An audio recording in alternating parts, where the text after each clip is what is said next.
and what's at stake is top university admissions, scholarships, and maybe the most important 4 years of their lives. Next slide. So, learning platforms today all work the same way. Question goes in, right or wrong comes out. That's it. Completely binary. Nobody knows what's going on in there. So, was the student focused? Was he just guessing? It's a total black box. Next slide. So Muse, NeuroSky, Focus apps. Current solutions do work, and yes, they do use waves. So these.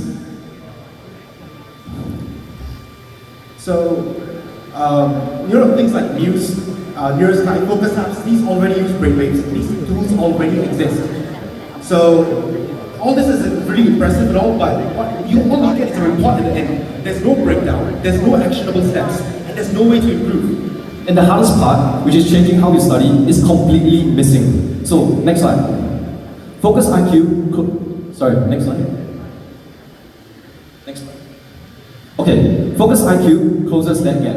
Nian, can you show them your electrode? Okay, so we're going to connect that to Bluetooth.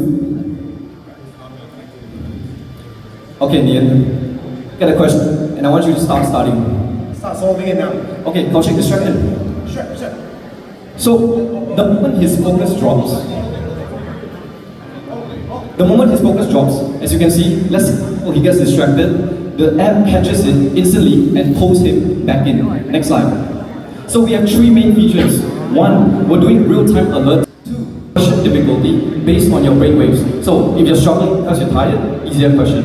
If it's locked in, then we give you a hug. And lastly, the system knows when your brain needs a break. So, no more 25-minute Pomodoro timers, actual neural fatigue detection. Next slide. So, signal pipeline, the most important part. Electrode picks up the brainwave activity and it gets amplified, digitized. Which runs FFT on device to pull out brainwave frequencies. It will stream over Bluetooth to the web app. Next slide. So on the web app slide, we take those frequencies and we compute a brain power score above 26%. Focus. Let's say your brain power is 13 to 25. You have a tired, exhausted brain, fatigued. AI will give hints and scaffolding. Below 12, unfocused. As you just saw, it will give alerts and will recommend you a break. Closed loop ecosystem, it will sense, it will classify and adapt to you. Next slide. ECG electrodes we bought from Vietnam Shopee itself while we were at our hotel. Raspberry Pi Pico, 3D printer we flew over from Singapore. We borrowed filament from the organizers, and thank you for that on the tax. Total cost only 250,000 Vietnam dong. That's about 10 US dollars. Next slide. The web app was done in white, Tailwind CSS, and posted on Netlify. The hardest part though was none of all this. It was writing the firmware. The Pico only has 264 kilobytes of RAM. FFT, fast Fourier transform, needs sample buffers. The Bluetooth needs its own memory stack. Running both kind of crashed the memory inconsistently. So we use OpenAI's codecs to debug the memory allocation and squeeze both into one tiny chip. That was a real engineering challenge of this hack. Now for any test center, next slide please. Now for any test center or EdTech platform, today you tell a tutor, a student scored 60%. What does that mean? Great, okay.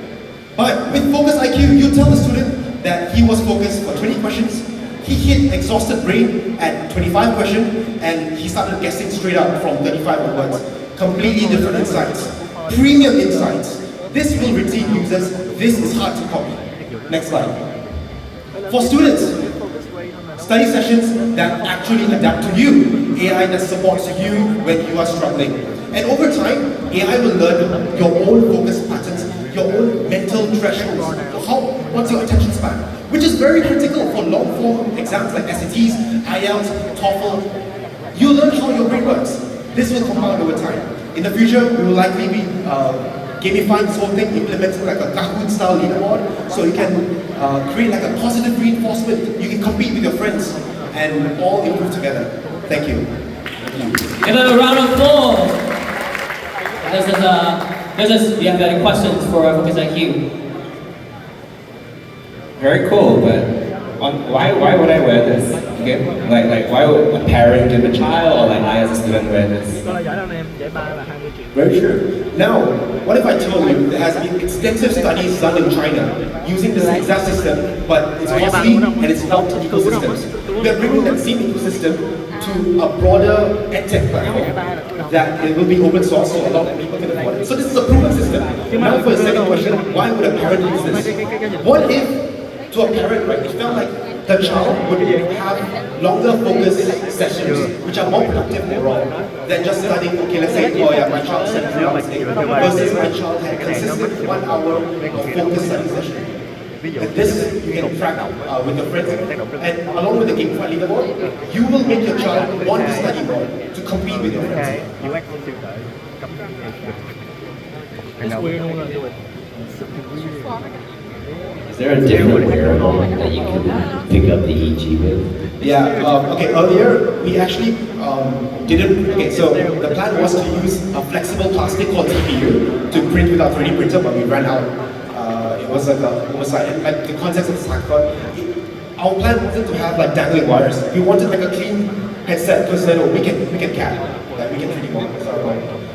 But you know, just to the context of this hackathon, we didn't have enough time. 36 hours is not that much.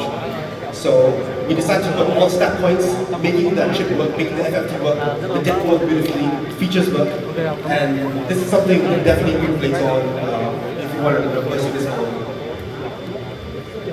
The mental strength, how do you measure the mental strength again? And is it adaptable per person? Because I assume the way you read EEG is different, varies across person. Okay, so what happens is, let me give you a very quick breakdown how EEG works.